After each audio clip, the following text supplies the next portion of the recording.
Oke.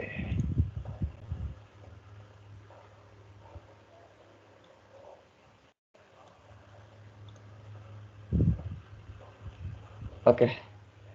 Nah, aku mulai presentasinya, Pak.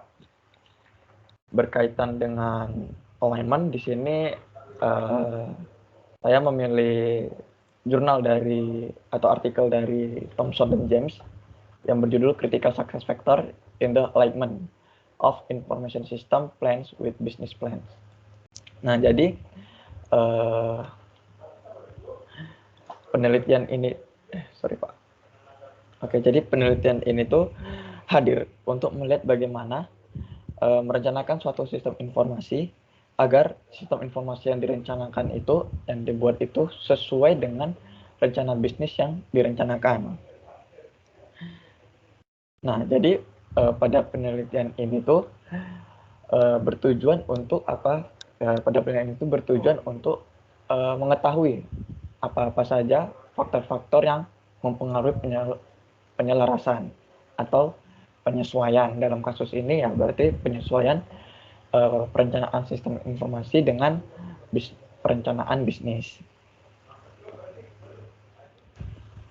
Nah, dalam penelitian ini sampel yang digunakan adalah bisnis director yang berada di Singapura.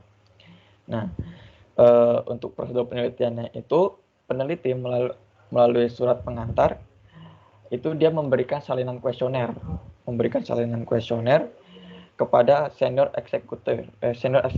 eksekutif di sistem informasi yang ada di 600 perusahaan di Singapura. Nah, melalui kuesioner itu apa aja isi-isinya? Nah, melalui kuesioner ini digunakan untuk menjadi data dalam penelitian. Nah, dalam penelitian ini, dalam kuesioner itu terdapat beberapa item-item yang berasal dari tinjauan literatur penelitian masa lalu tentang perencanaan sistem informasi. Di kuesioner ini, peneliti meminta para responden untuk menunjukkan sejauh mana atau seberapa pentingkah item-item yang ada di dalam jurnal di dalam kuesioner itu terhadap alignment atau penyelarasan sistem informasi dengan dengan perencanaan bisnis. Nah, di setiap item itu seberapa penting diukur dengan menggunakan skala Likert. Jadi dari satu itu dari yang paling tidak penting sampai yang kelima yang paling penting. Nah, dari hasil kuesioner itu dari 600 perusahaan tadi ada 18 perusahaan itu tidak mengisi kuesioner. Ada yang beralasan bahwa sibuk atau ada juga karena berkaitan dengan kebijakan perusahaan untuk tidak mengisi kuesioner tersebut. Nah, dari 600 itu 175 perusahaan yang menerima kuesioner. Namun 6 diantaranya itu ditolak karena jawabannya hilang. Sehingga dari 600 perusahaan itu hanya 169 kuesioner saja yang dapat digunakan. Dan 136 perusahaan atau 80,5%-nya itu melakukan perencanaan strategi bisnis informasi. Nah, dari persebaran kuesioner itu disebar tidak hanya dalam satu lini perusahaan saja, tapi menyebar ke berbagai lini perusahaan seperti berasal dari finansial, perusahaan perbankan, keuangan atau asuransi, lalu juga ada berasal dari perusahaan komputer atau telekomunikasi, terus ada juga dari perusahaan manufaktur. Nah, ini menunjukkan bahwa perencanaan strategi sistem informasi itu dilakukan dalam berbagai ukuran perusahaan. Nah, tadi disebutkan bahwa ada 18 item yang sebagai pengukur seberapa faktor-faktor untuk mengetahui faktor-faktor apa saja yang mempengaruhi keberhasilan dalam alignment sistem informasi dengan perencanaan bisnis. Dan tadi juga sudah disebutkan bahwa respondennya diminta untuk mengukur dari skala 1 sampai 5 seberapa penting atau tidaknya setiap item dalam kuesioner tersebut. Dan ini hasil dari kuesioner tersebut. Nah,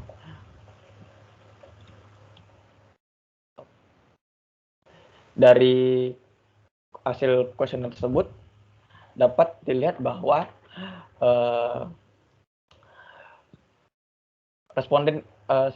mayoritas responden mengatakan bahwa manajemen puncak berkomitmen untuk penggunaan strategis teknologi informasi ini sebagai faktor paling utama. Nah, di sini komitmen manajemen puncak itu dapat kita lihat dalam 4 cara. Yang pertama, kalau manajemen puncak itu bisa meningkatkan status aktivitas puncak sistem informasi. Lalu yang kedua, manajemen puncak dapat mengalokasikan sumber daya yang memadai, karena dengan manajemen puncak mengalokasikan sumber daya yang memadai, manajemen sistem informasi yang ada di perusahaan tersebut tentu dapat melakukan perencanaan sistem informasi tanpa ada halangan dalam faktor sumber daya. Lalu yang ketiga, manajemen puncak dapat memulai pembentukan komite pengarah sistem informasi. Dan yang terakhir, manajemen puncak dapat memainkan peran kepemimpinan dalam hal memberikan arahan untuk inisiatif strategi sistem informasi. Nah, dari hasil penelitian tadi, para responden mayoritas mengatakan bahwa faktor kedua yang paling penting dalam alignment sistem informasi dengan rencana bisnis ini adalah manajemen sistem informasi memiliki pengetahuan tentang bisnis. Nah, kenapa? Karena jika manajemen sistem informasi tidak memiliki pengetahuan tentang bisnis, akan menjadi sangat sulit bagi manajemen sistem informasi untuk memberikan rekomendasi-rekomendasi aplikasi teknologi informasi yang sesuai untuk mendukung strategi bisnis yang sudah direncanakan. Nah, faktor yang ketiga adalah manajemen memiliki kepercayaan pada Departemen Sistem Informasi.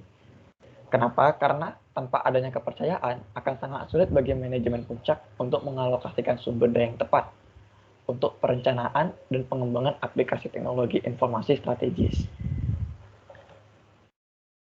Dari penelitian ini, faktor keempat yang paling penting adalah Departemen Sistem Informasi itu memberikan layanan yang efisien dan andal kepada Departemen Pengguna. Di sini peneliti berpendapat bahwa jika Departemen Pengguna tidak memiliki persepsi yang baik tentang Departemen Sistem Informasi, karena efisiensi buruk dan keandalan layanan yang diberikan, itu akan menjadi semakin sulit bagi Departemen Pengguna untuk berbagi dan merumuskan strategi bisnis bersama dengan Departemen Sistem Informasi. Nah, hasil yang kelima yang paling penting itu adalah komunikasi yang aktif antar Departemen Pengguna dan Sistem Informasi. Di sini komunikasi yang sering antar pengguna dan Departemen Sistem Informasi diperlukan untuk memastikan bahwa aplikasi teknologi informasi itu dapat dikembangkan sesuai dengan kebutuhan pengguna. Yang keenam adalah staf sistem informasi mampu mengikuti kemajuan dalam teknologi informasi. Karena dengan mengikuti kemajuan di bidang teknologi informasi, manajemen atau staf sistem informasi akan lebih mampu menyarankan aplikasi yang tepat untuk mendukung tujuan dan strategi bisnis. Nah, faktor ketujuh yang paling penting dari hasil penelitian ini adalah bisnis dan manajemen sistem informasi itu mampu bekerja bersama dalam kemitraan dalam memprioritaskan pengembangan aplikasi. Yang kedelapan adalah target bisnis diketahui oleh manajemen sistem informasi. Kenapa? Karena supaya keselarasan sistem informasi untuk rencana bisnis, tujuan dan sasaran bisnis itu dapat diketahui oleh manajemen sistem informasi, sehingga manajemen sistem informasi dapat mempertimbangkan kira-kira strategi sistem informasi seperti apa yang dapat digunakan untuk mendukung perencanaan bisnis yang sudah dibuat. Nah, yang 9, Departemen Sistem Informasi responsif terhadap kebutuhan pengguna. Sistem informasi tidak lagi hanya digunakan untuk optimalisasi operasi, tetapi semakin sering digunakan untuk merekayasa ulang proses bisnis dan berkontribusi pada kesuksesan jangka panjang perusahaan. Nah, sehingga sangat penting strategi Departemen Sistem Informasi responsif terhadap kebutuhan pengguna. Nah, faktor yang terpenting yang ke-10 dari hasil penelitian ini adalah top manajemen memiliki pengetahuan tentang teknologi informasi. Nah, manajemen puncak itu bertanggung jawab atas berbagai proses dan aktivitas organisasi, terutama dalam hal alokasi sumber daya. Sehingga penting bagi manajemen puncak untuk memiliki pengetahuan tentang teknologi informasi agar dapat mengevaluasi secara objektif proposal untuk pembelian atau perangkat keras dan perangkat lunak untuk mendukung perencanaan yang dilakukan oleh manajemen sistem informasi. Yang ke-11, Departemen Sistem Informasi sering memberikan ide-ide kreatif tentang bagaimana menggunakan teknologi informasi.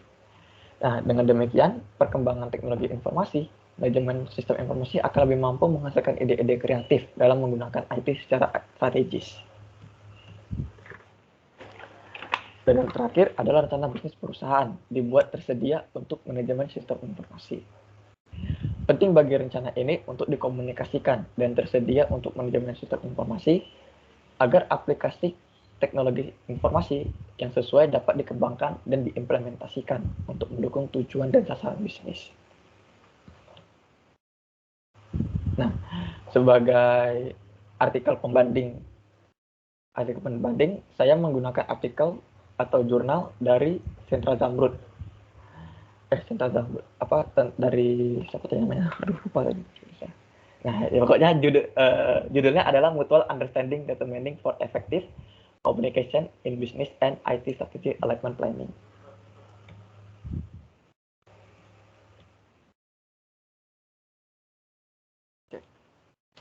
Nah, penelitian ini itu hadir karena peneliti berpendapat bahwa masalah teknologi menyebabkan misalignment dalam bisnis dan strategi IT secara signifikan.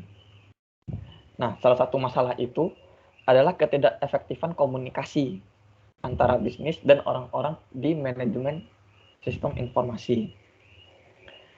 Di sini peneliti berpendapat bahwa kesulitan untuk mencapai saling pengertian antar kedua tim itu merupakan masalah konkret dalam komunikasi dan menghambat keberhasilan pengelolaan. Sehingga tujuan dari penelitian ini itu dari latar belakang yang ada itu untuk mengetahui faktor penentu dalam mencapai saling pengertian antara kedua tim tadi, yaitu dari manajemen bisnis dan manajemen sistem informasi, dan pemahaman antara bisnis dan tim IT selama proses komunikasi dalam perencanaan bisnis dan keselarasan strategi teknologi informatika.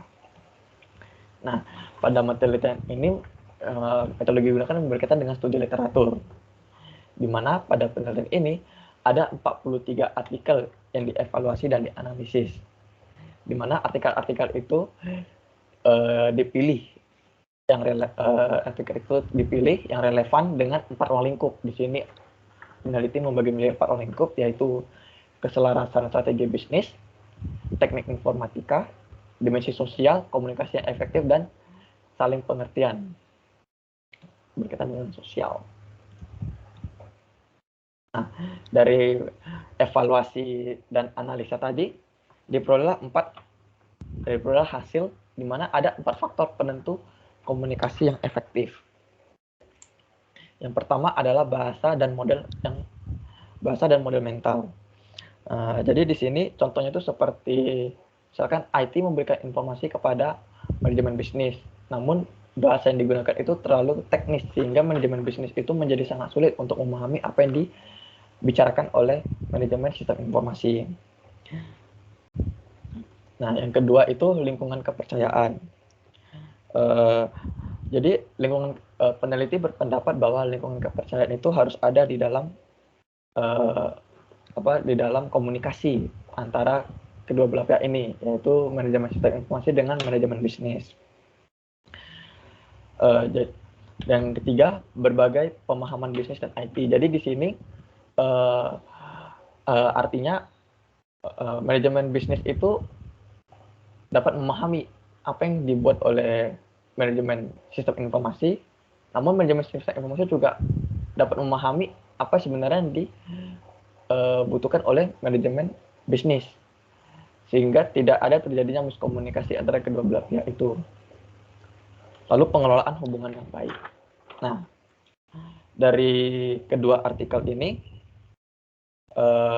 menurut saya dalam kasus ini artikel kedua itu menjadi artikel pelengkap untuk artikel pertama, di mana artikel kedua itu setuju bahwa penyelarasan sistem informasi dan rencana bisnis akan tercipta dengan adanya komunikasi yang efektif. Nah, pendapat ini sama dengan hasil dari penelitian di artikel pertama, yaitu di faktor kelima. Faktor kelima yaitu komunikasi yang aktif dan efisien menjadi faktor penting dalam penyelarasan. Nah, pada artikel kedua ini menjadi pelengkap untuk artikel pertama, khususnya pada komunikasi, di mana pada artikel pertama itu memberitahukan bahwa pada artikel kedua ini memberitahukan bahwa ada 4 penentu komunikasi yang efektif.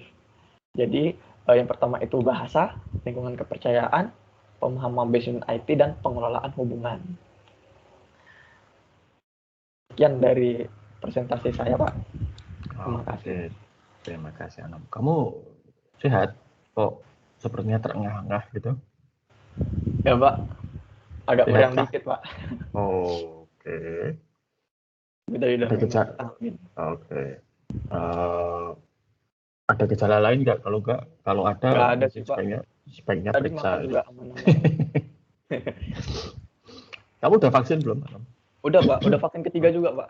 Oke, ya sudah. Kalau kena juga tidak akan parah kok. Saya barusan selesai isoman. Gejalanya hanya radang, batuk, pilek, udah itu. Nggak ada sesak nafas, nggak ada apa-apa. Lalu minum obat yang itu, paket obat kan ada ya. Kalau positif itu kan ada paket. Itu saya minum 3 hari aja udah hilang semua gejala. Ya, tapi isomannya tetap sampai 10 hari. Oke, baik. Pertama, ini sudah lebih baik lagi, gitu ya. Kamu sudah bisa mengidentifikasi bagaimana artikel 1 dan 2 ini terhubung khususnya tadi pada komunikasi. Ya. Jadi memang kalau kita mau melihat nanti di dalam penelitian yang namanya review atau tinjauan pustaka itu yang sebetulnya seperti begini. Kalau kamu lihat ke Google Scholar gitu ya, Google Scholar itu kan kalau kamu buka itu kan, saya nggak tahu masih ada nggak, semboyan mereka kan berdiri di atas bahu raksasa gitu ya. Kalau itu aslinya bahasa Inggrisnya itu kan standing in the shoulder of giant. Nah, jadi bahwa pengetahuan itu kan tidak berdiri sendiri, tapi dia itu berdiri di atas pengetahuan-pengetahuan lain yang sebelumnya sudah ada, gitu kan. Nah, literatur review itu sebetulnya ketika kamu itu mengidentifikasi di dalam bidang yang akan diteliti itu apa saja yang sudah pernah diteliti sebelumnya. Lalu kan tidak mungkin dia menjangkau semua yang akan diteliti, gitu kan. Maka si A itu sampai di sini, si B. Nah, seperti ini tadi artikel 1 itu ini, artikel 2 itu khusus di bidang komunikasi, sehingga nanti ternyata keterkaitannya seperti ini, gitu kan. Nah, ini sudah baik. Ya. Lalu saya lihat juga artikel kedua tadi bagus itu sudah terakreditasi bahkan internasional, gitu ya. Kuarter 3 kalau di internasional itu bagus. Itu publikasi dari Indonesia sepertinya ya, tapi ya banyak kok yang seperti itu. Nah, coba kamu kembali lagi ke slide-slide awal yang artikel 1 coba.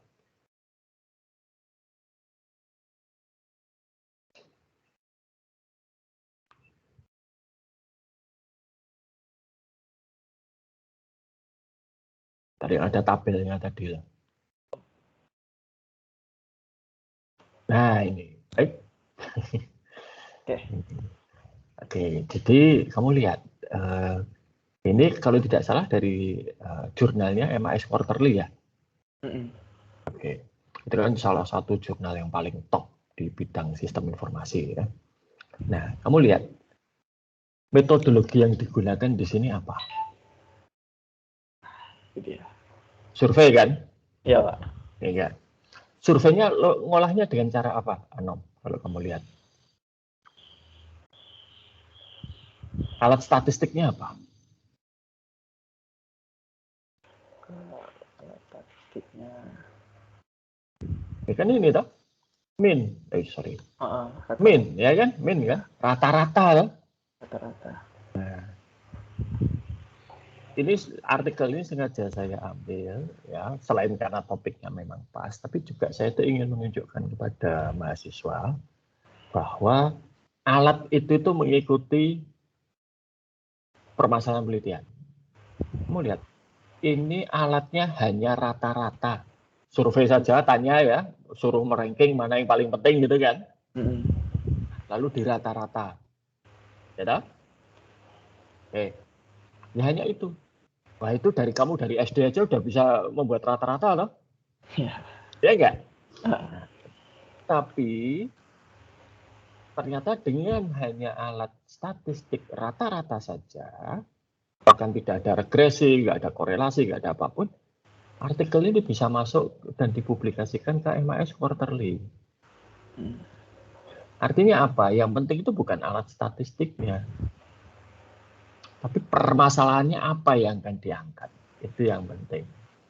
Nah, ini semoga kamu bisa menangkap pelajaran ini gitu ya. Jadi nanti kalau kamu akan melakukan penelitian, itu yang penting itu adalah masalahnya apa dulu.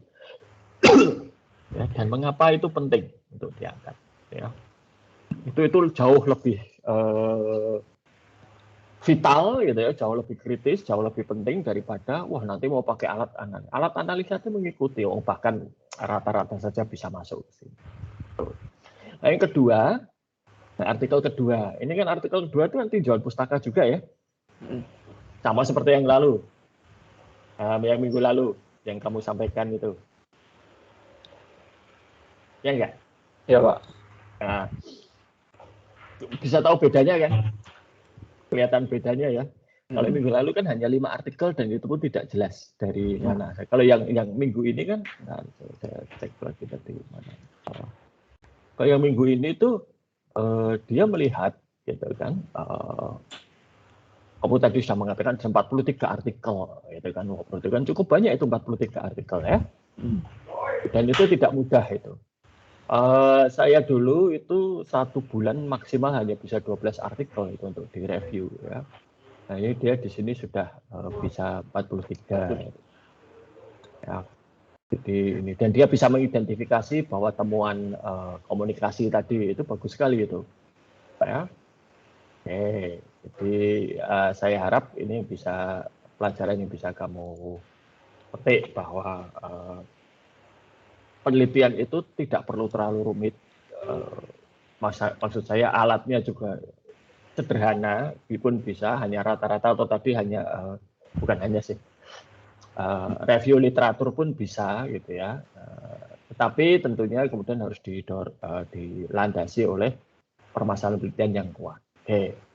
Nah, sekarang mengenai IT business alignment. Ini sebetulnya satu topik yang cukup baik gitu ya. Hanya masalahnya kalau di bidang sistem ini jarang sekali disentuh karena ini agak sulit gitu ya. Ini lebih banyak kalau menurut saya di bidang akuntansi lebih nanti kepada SPM, sistem pengendalian manajemen. Bagaimana strategi perusahaan dan strategi IT perusahaan itu bisa selaras. Gitu ya. Kalau tidak selaras bagaimana? Kamu bisa lihat. Buta angkatan berapa tuh? 18. 18 ya. Berarti kan mengalami kuliah di kampus selama 2 tahun ya. Dan kemudian tiba-tiba berubah menjadi full online. Di awal-awal kuliah full online dulu, di sekitar Maret 2020 ya, 2 tahun yang lalu, apa yang terjadi? Situs kuliah tidak kuat, gitu kan. Ya. Yang biasanya mungkin penggunanya hanya 100, 200, hajar 1000 lebih, gitu kan. Nggak kuat. Nah, ini adalah satu gejala yang menunjukkan adanya misalignment antara strategi Atmajaya dan strategi IT-nya Atmajaya. Meskipun mungkin kalau tiba-tiba berpindah ke kuliah online itu tidak bisa dikatakan strategi ya, tetapi sesungguhnya di balik layar ya, kalau kamu mau tahu, pada waktu itu tuh sebetulnya universitas itu sudah membuat strategi untuk hibrid sebetulnya. Jadi sebelum pandemi itu berlangsung, itu sudah mulai ada upaya untuk berpindah ke modus kelasnya itu hibrid. Dan itu sejalan dengan MBKM sebetulnya, ya, kuliah. Pada waktu semester genap ya, semester genap tahun 2020 itu, sudah ada edaran dari universitas, semua dosen wajib untuk setidaknya dalam satu semester itu 1 kali kuliah tidak di kelas. Maksimal 4 kali, saya ingat. Jadi itu sebetulnya sudah dirancang ke sana, sudah ada aturannya, dan pada waktu itu saya sudah akan melaksanakan, tetapi waktu itu saya rencanakan setelah ujian tengah semester 4 pertemuan terakhir gitu, saya rencanakan. Tapi kan tiba-tiba pandemi lalu semua nah, kalau tidak ada pandemi, ya mungkin tidak akan terungkap bahwa ternyata infrastruktur IT Atmajaya, khususnya situs kuliah, itu tidak siap untuk online. Jadi blessing in disguise-nya itu. Dan itu menunjukkan bahwa ternyata strategi IT dan strategi Atmajaya tidak terlalu align pada waktu itu. Dan itu sudah cukup lama menjadi keprihatinan gitu ya. Contoh nyata beberapa kali di dalam sepanjang 2 tahun terakhir ini situs kuliah itu sering kali bermasalah ya. Padahal situs kuliah itu kan vital sekali kalau kita online. Tugas, ujian kan lewat situ ya. Ya, beberapa dosen itu bahkan kuis, ujian, tugas itu sudah melalui situs kuliah yang otomatis langsung keluar nilainya gitu kan. Dan universitas sendiri kebijakannya sudah mengatakan alat yang dipakai hanya boleh ada 2, yaitu situs kuliah dan Microsoft Teams. Nah, jadi kalau misalnya disiapkan di dua-duanya, Teams dan kuliah itu kan 2 kali kerja untuk satu hal gitu ya. Kan boros banget biasanya dosen-dosen yang menyiapkan 1, dan 1 itu apa yang alatnya sudah sangat dikuasai, sudah dipakai bertahun-tahun, situs kuliah. Microsoft itu kan baru-baru saja ini, gitu ya. Nah, tapi ya itu seringkali tiba-tiba macet di tengah jalan, gitu kan. Sehingga pandemi kemarin itu sebetulnya mengungkapkan bahwa banyak aktivitas-aktivitas ataupun juga infrastruktur IT di Atmajaya itu yang belum selaras dengan strategi. Sebaliknya, kalau kita lihat keluar dari Atmajaya, banyak sekali organisasi itu yang sebetulnya sudah mulai bertransformasi ke digital, dan itu ada pandemi itu merupakan waktu mereka untuk melakukan akselerasi. Ya, sebagai contoh, Kota Madya Yogyakarta. Begitu pandemi, Kota Madya Yogyakarta itu semua, kamu kalau penduduk mana kalau kamu itu? KTP-mu mana? Pekanbaru, Pak. Pekanbaru ya. Saya nggak tahu kalau benar. Tapi kalau Kota Madya Yogyakarta itu dimulai ketika istri saya kehilangan KTP. Gitu ya. Jadi KTP istri saya itu hilang. Lalu bingung, pada waktu itu kan pandemi ya, mau ngurus kok kayaknya susah gitu kan, takut juga gitu. Lalu saya melihat satu di websitenya pemerintah Kota Madya Yogyakarta itu ada menu khusus untuk ke Disduk Capil, ada WA-nya gitu ya. Kita kontak WA itu, lalu mereka mengatakan, oh nggak apa-apa, lampirkan saja surat keterangan kehilangan, itu sudah ada gitu ya, dan semua di-scan, di-upload gitu, di-foto, di-upload, fotokopi KTP lama dan kartu keluarga. Udah selesai kan? Lalu setelah selesai istri saya diberi dapat WA, silahkan diambil. Ya. Dan itu bahkan hanya drive-thru. Ya, jadi istri saya naik mobil masuk ke balai kota, gitu kan, diarahkan, itu nggak boleh turun. Nggak boleh turun. Ibu langsung nyetir, nggak boleh parkir, nggak boleh turun. Ibu langsung nyetir ke ada satu tempat. Ibu lewat situ, nanti di situ KTP-nya diambil. Ya, diambil, selesai. Lalu kemudian ketika anak saya tahun lalu ulang tahun yang ke-17. Ya. Dan harus punya KTP. Saya ingat dulu ketika saya ngurus KTP itu saya harus datang ke RT, tempat surat keterangan, ke RW gitu ya, kemudian ke kelurahan, ke kecamatan. Ya, nanti di kecamatan yang mengeluarkan KTP. Kemarin tidak. Yang terjadi adalah anak saya mengunggah kartu keluarga, ngisi formulir, gitu ya, elektronik semua. Lalu pada hari H anak saya datang ke balai kota, foto, selesai, nggak sampai 5 menit. Ya. Nah, itu seminggu kemudian KTP-nya sudah jadi, diambil, selesai. Jadi seperti Kota Madya Yogyakarta itu yang tadinya penuh birokrasi gitu ya namanya pemerintahan, dengan adanya pandemi mereka malah mengakselerasi transformasi digital. Nah, sehingga dan itu sangat menguntungkan dua belah pihak. Pegawai balai kota berkurang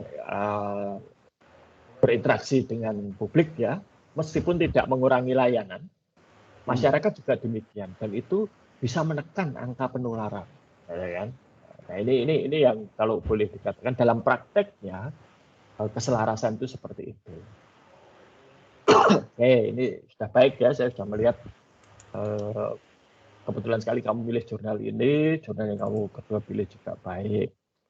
Oke, sampai di sini dulu ada pertanyaan nggak? Belum, Pak. Oke, tapi sudah tahu ya kira-kira harapan saya seperti apa, dan yang hari ini itu sudah lebih baik daripada minggu yang lalu. Makasih, Pak. Oke, karena kamu sudah bisa mengidentifikasi apa yang saling mendukung, faktor apa gitu ya. Itu yang saya harapkan. Oke.